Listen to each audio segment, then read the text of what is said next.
try and understand where we are and put in place certain reforms before we jump into business as usual, where we now begin to appoint political appointees and give people responsibilities. I also did come out with that policy very, very consciously, because I realized that the term of the current local government administration will expire within this 90-day period. So we have a very unique opportunity where we're having a total transformation in the state, not only at the state level, but also at the local government level. There is a window, there's a very unique opportunity we have. And I just think it is fortuitous, and we should use this opportunity to its fullest. We may never find an opportunity like this for a long, long time to come in our state, where you have an administration coming in, and coming in the way they did, because it is God and the people that brought us into power. And he must have done it for a purpose. And we believe that the only way to thank God is to make sure that we begin to do the things he wants us to do for our people. Because we cannot continue like this. Our people are suffering too much. 20 years into our democracy, this democracy doesn't seem to give them hope. It's like the democracy is only for the people who are in the democratic system. The executive, the members of the legislature, the people in the local government, you are the only ones. Everybody else is looking up and not knowing what will happen. So there's so much apathy, there's so much anger, there's so much frustration in the land. And our democracy is not addressing. So we have a unique and very unique opportunity in Edo State. Because we're the only ones that have come out to say, fine, we don't have any godfathers. We'll just fight this thing through. We'll rely on the people to bring us back into power. And we did, and they brought us back. So that is a fundamental break and change. And it shouldn't stop there. It should go round through the entire process. And we had a session yesterday with the transition team, and something came out clear. And they said, look, Mr. Governor, you can do all you want to, changing the civil service, but that will not change Edo. Where the change must start from is at the local government. Because without changing the fundamentals, the foundation of governance, then nothing will change. We are pushing very, very hard at the executive level in the state. I said, we are not going to appoint commissioners for now. Let us and the civil servants, let's sit down, let's understand how are things supposed to be done. What do the books say? What do the regulations say? Where have we deviated? Why have we deviated? Let us fix it quickly before we now appoint commissioners and begin to run a normal system. It is the same thing we want to do for local governments. And for you, it's even fundamental, because your tenure will end in another 2 months, right?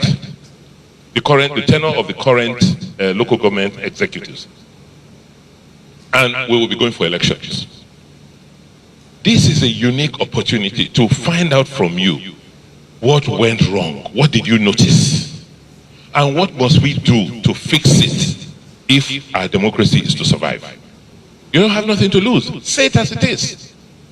And you know what? The people have, and God have given me power. We will try as much as possible to make those changes happen. What are the key issues?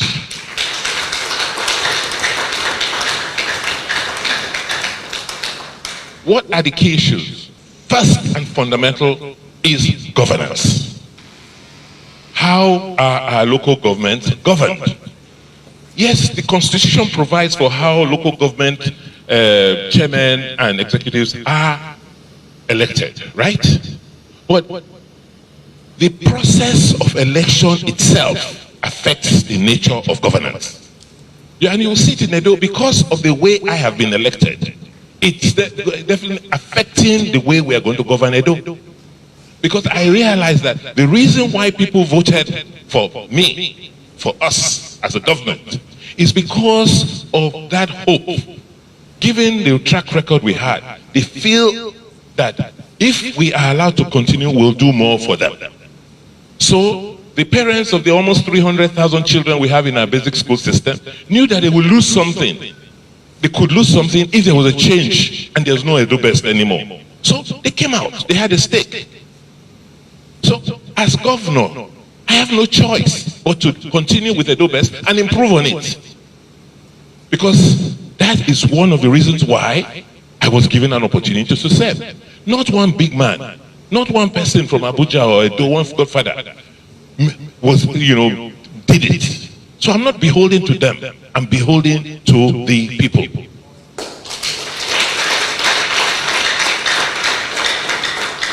And therefore, that is the same thing we must do with the elections in the local government.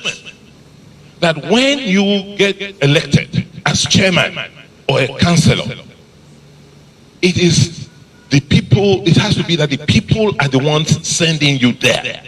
And so when you get there, your first obligation is to serve the people, not anybody.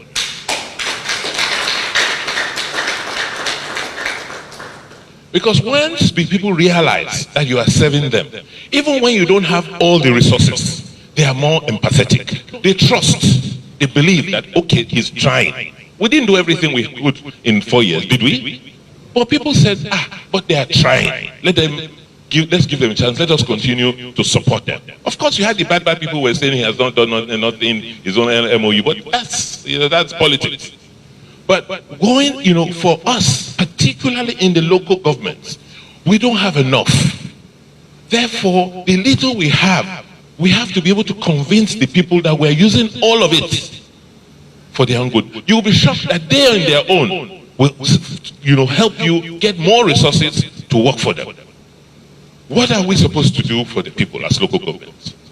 The local government is the first point of interaction with government, with our democracy. How many people can see the governor in Edo State? How many? Very few. Even before you get to government, the cost of getting there, the security won't allow you get to me. But they can walk into the local government chairman's house or office. Because see me, see you. Is that not so? I understand that things have broken down. But I want to let you know that the whole of Edo South used to be one local government.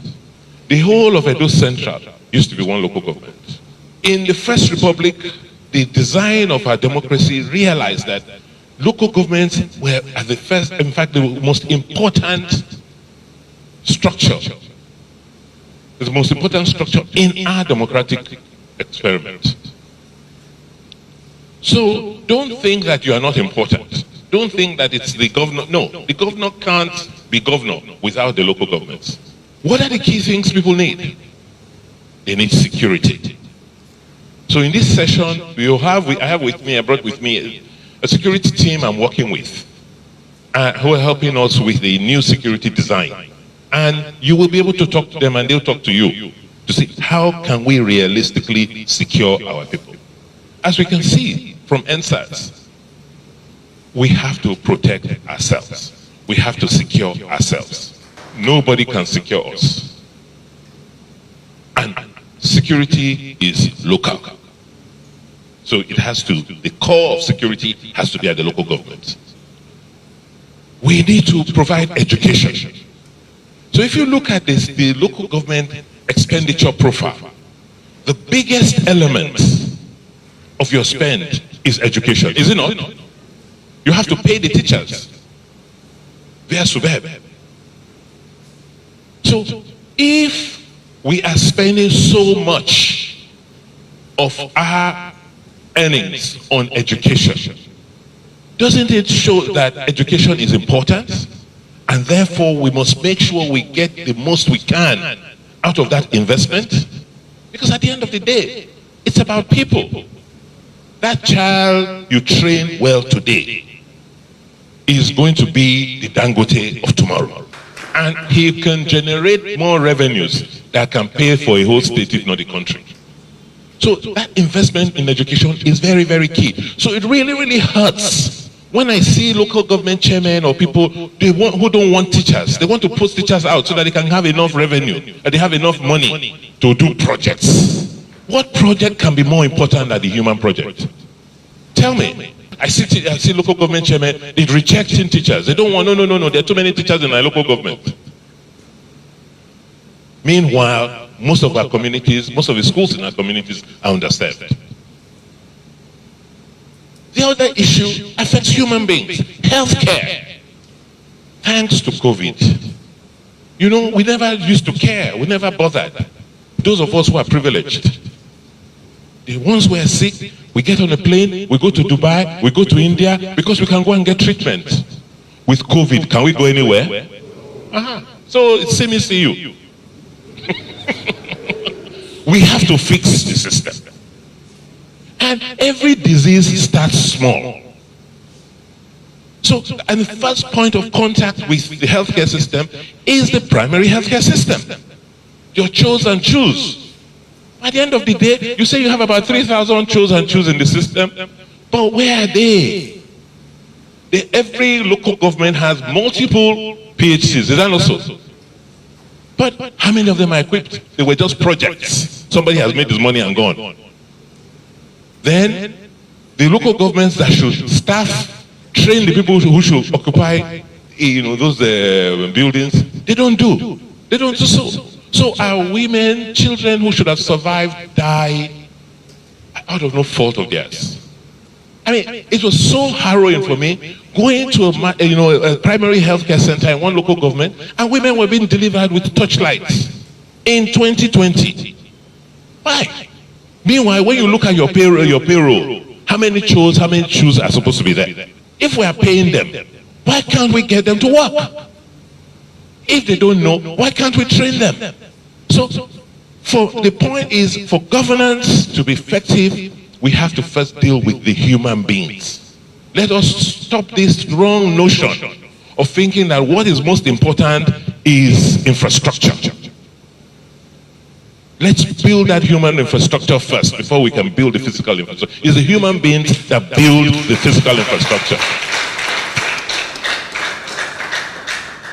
Growing up, how many of us, were taken to school with cars? Didn't we trek? In many villages, how many roads were there? Ordinary good parts, but as long as the schools were good, are you today? Don't you own your vehicles? Don't you own your own infrastructure? So let's now, I think this whole session is, let's begin to think of what's important. What should we emphasize? And what should we focus on? I've talked about security. The human being has to be secured. Before we now talk about infrastructure. Infrastructure for what? It has to be infrastructure to support economic activities, because people need to live. It cannot be fancy infrastructure. We will get there eventually, but let us build what is critical and necessary. I see how much you people spend in grading roads. I just smile. And I'm saying, sometimes the cost you spend in grading roads could stabilize that road for more than 2 rainy seasons. You could build, how much does it take to build a road? What is a road? Is it not to clear the bush out of the place, stabilize the earth, and protect and cover it? That's a road. If the British built roads that last till today, I mean, how much did they have then? The level of corruption in our system does not allow us to do what we need to do with what we have. Let us tell ourselves the truth. Let us tell ourselves the truth. Help me, help my brother, give him this contract. Is it for, sometimes it's really annoying. Are you a contractor? Find your own work. So I give you the job, then you now go and give it to the person who can do it. Right? You make your own, the contractor makes his own. Then who loses? The people. That's the way we've run government. It's not that we have enough, but what we have is more than sufficient to get us much further than where we are today. The resource people are here. For me, it's just to open this session and to explain to you why we must do this. And that the administration in our local government, the Local Government Service Commission, you have done so much disservice to this country. So much disservice. And I see people go to church to pray, and I said, I just hope that God hears our prayers.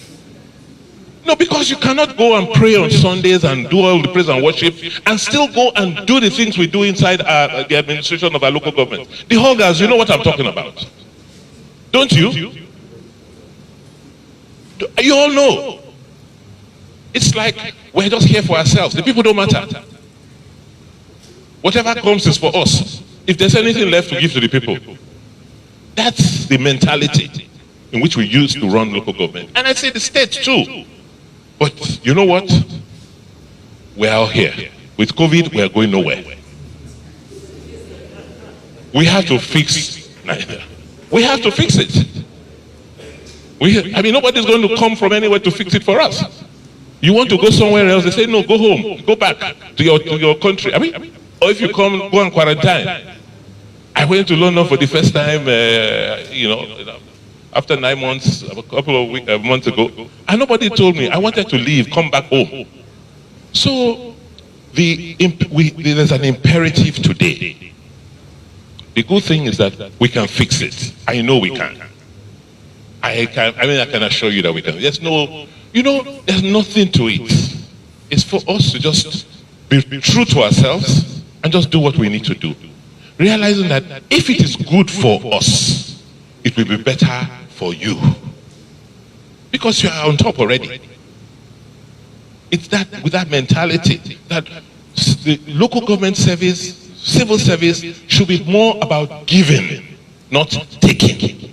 Because God has already given you by putting you where you are.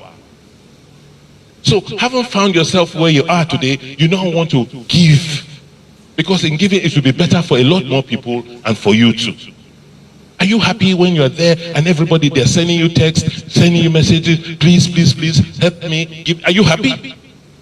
How many people can you help individually? It's better to help the system so that more people can benefit. So this session is one that is going to be quite destructive. Let us tell ourselves the truth. Let us name names if we have to. And if we have to go and tell those people to say, no, this is not going to happen this time. The people must choose who their local government leadership will be. The next elections, we will not accept godfathers in local governments. We will not. Because we have said no to godfatherism in Edo State. We will not accept godfathers. We can only people of proven integrity, people who have demonstrated capacity, people who their people know have served and will serve them, should be the people we should elect as chairmen and councillors in our local government.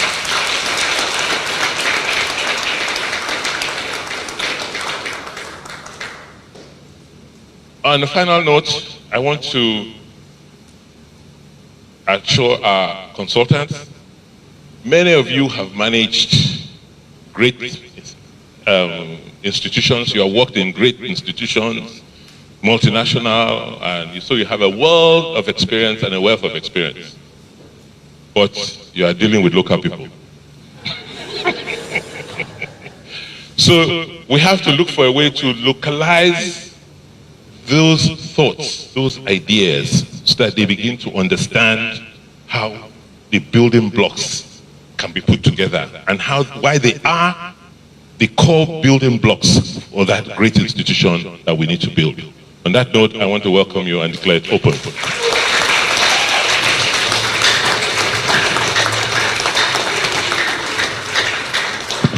And that is why we are here this afternoon, because we need to change what the people say about government. COVID-19 has changed the narrative. How do you want to make an impact if you do not have the right resources or the right level of resources to make an impact? The impact you will make is in your ability to do projects, to train children, to pay salaries and pay it on time. to do projects that will have an impact on the lives of the people. And all of that goes back to the Naira. If you look at Nidu's presentation, he already told us our IGRO is in single-digit units. And for a state that is as endowed as Edo State, it is a shame. It is a big shame. That means we have opportunities that we are not utilizing. That means that there are things that we should be doing that we are not doing. It's like a woman who has a womb and refuses to incubate a child. Not because she's unable to, but because she says, no, I'm the modern woman, I don't want to incubate a child. That's what we are doing. We have the womb, we have the resources, but we have refused to incubate the child. And this morning we want to see, how do we do that?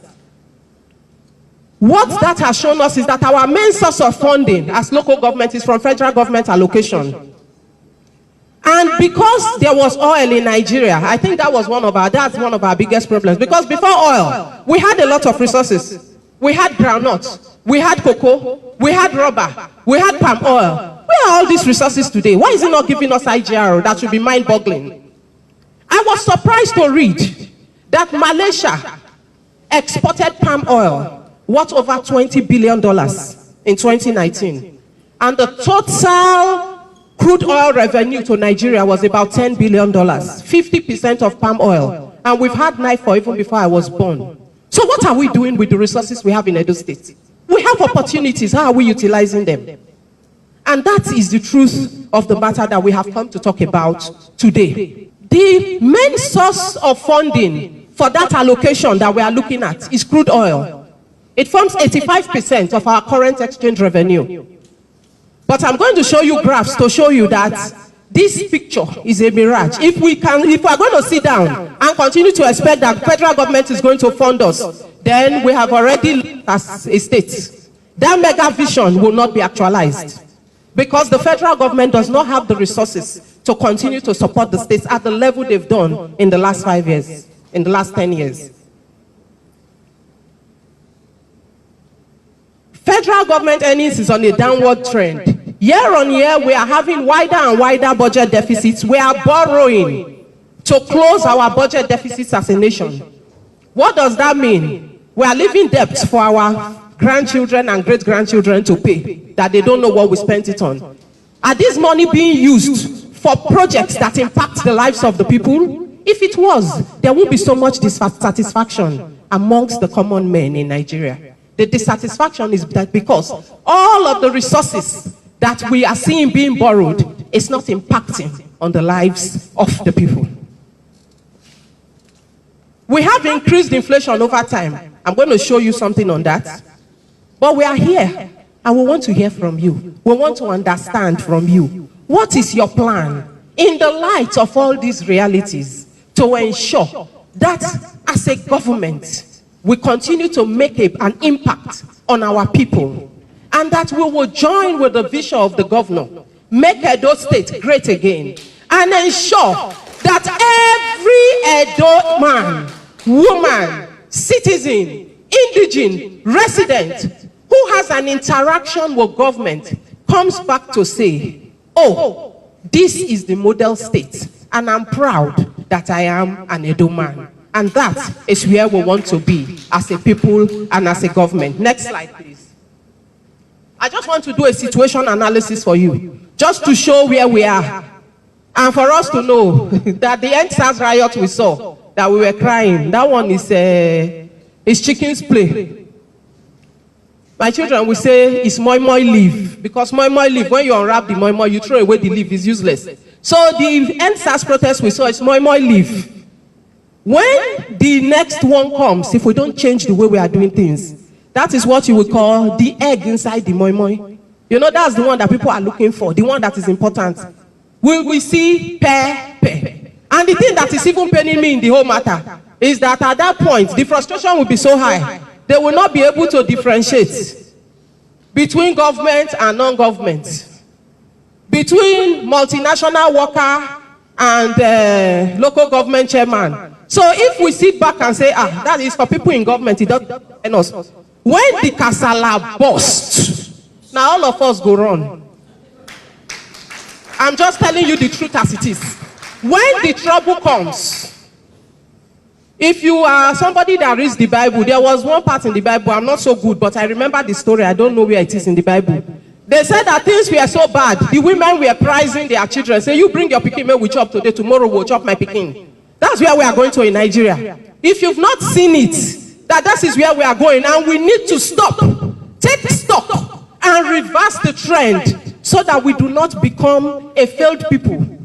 When the French Revolution was going to happen, from the stories I heard, they went and told Marie Antoinette that, the people are rioting, they said there's no bread. And she said that if there's no bread, they should eat cake. Person one of you afford bread, they eat cake. When the revolution came, all the royalty in France was wiped out. All of them. The people took to the streets and they decided to kill the elite. Nigerians are frustrated, so frustrated, we're almost at that point. They are so frustrated. People stayed in Lekki toll gates. They knew soldiers were coming. And they stood there to say, I beg, make them not say we're serious. That is the only reason why guns, they were able to shoot them. If to say they run, they will not shoot them. It tells you how frustrated a man is when he says, I would rather face the gun than turn my back and run. That is the level of frustration that our people are at. And we need to reverse the trend. And the people to reverse that trend in Edo State are all sitting in this room. And we want to hear from you. What are you going to do to reverse that trend? If you look at this slide, crude oil production and price. Production is going down. Price is going down. When we were small, I think it was Fala that sang it. Double wahala for the body and the owner of the body. Double wahala. Now double wahala with the CISO. The production is going down. The price is going where? So the money we are getting in federal government, is it rising? Okay, truth be told. Look at your exchange rate. Your earnings are going down. Your Naira exchange rate is going up. What does that do to the cost of living and the cost of goods or services? It's going. So when your earnings are going down and your costs are going up, there must be economics graduates in this room. I didn't read economics because I don't know money. I'm an engineer by profession. But when you see this kind of thing, it tells you a story. There's trouble looming. How do we close that gap between our earnings and the cost of our goods and services, which equates to the lives of our people and how good and effective the lives they will live is? Next slide, please. If you now look at the inflationary rate over 10 years, I said I won't even explain this one because I'm not an economist. The thing confused me. After I did the analysis, I can't confuse. Say, waiting this thing they talk. So I just put it down in simple terms. An item that sold for 100 Naira in 2010, due to inflation over time, will cost 234 Naira 54 kobo by end of 2019. That is if the inflation rate is linear. Unfortunately, inflation rate is not linear. The governor understands what I'm saying. He knows money. I don't know money. Do you understand? Inflation rate is not linear. They calculate it month on month. So it's average you are seeing. So if you do the month on month calculation, we can assume that the cost of something that cost 100 Naira in 2010 is at least 500 Naira as we stand today. That means 100 Naira of 500 Naira of today is actually 100 Naira. They have something they do, net present value. If you look at the net present value, is 100 Naira. Because what you can buy with that 500 Naira is 100 Naira what? Have we increased salaries by 500%? Have business profitability increased by 500%? So what has that done? No, we need to look at the impact. Go back. If you look at the impact on staff buying power, it has reduced by 80% from 2010 to date. This shows that both governments and the people are getting poorer year on year. The only way we can mitigate this is to look at the opportunities that are bound around us and begin to talk to ourselves and say, how do we harness these opportunities? How do we begin to increase our IGRO from 6%? And we have said and put a target that for local governments, IGRO should be circa 150% of federal government allocation within the next 3 years. And that is the vision that we want to drive. And that is where we want to be. I think I've given the message as well as I can. I know that there are other slides that actually show a lot about our revenue and all of that. Go forward. But I think the main message we want to show is that we are not where we should be. The frustration is rising. Even for me, the frustration is rising. Unfortunately, what I've come to realize, even when I go and look for old dress I wear, I go to the market, and when you get to the market, it be like, say, the face, they talk, the skin, they talk, they know, say, you get money. Waiting that you know that they know, it person forehead. So it doesn't matter, you think you go run and lie, they know you, they go know you, your skin, they talk. AC don't change the game. When you come out, they'll say, now rich man be this, they will call you. And by God's grace, we will not care, because we have a governor with a vision. And we're going to have local government chairmen that buy into that vision to say, enough is enough. We are here to serve. We are here to change the game. We are here to do something that will change the lives of our people. We are here because we are here to serve the people. We are leaders to serve the people because the people and God have put us here. And the only legacy we are going to leave is a legacy that will benefit the people, improve their livelihood, and give them a country, a state, a local government, and a community that they can be proud of. Thank you very, very much. Hey there. Subscribe to my channel. And also press this bell icon.